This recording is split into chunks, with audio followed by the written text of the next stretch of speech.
The monkey's divine calling. In a sacred jungle temple, a devoted soul found peace in prayer. But danger approached. Dark clouds gathered, and the village fell into chaos.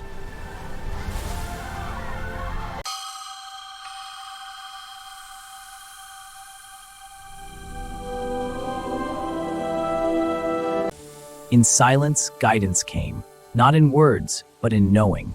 He bowed and ran. Would he reach them in time?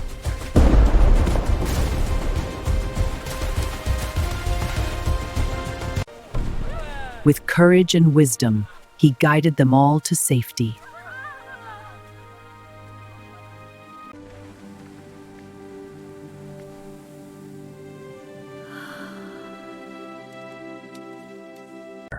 When devotion is true, guidance always comes.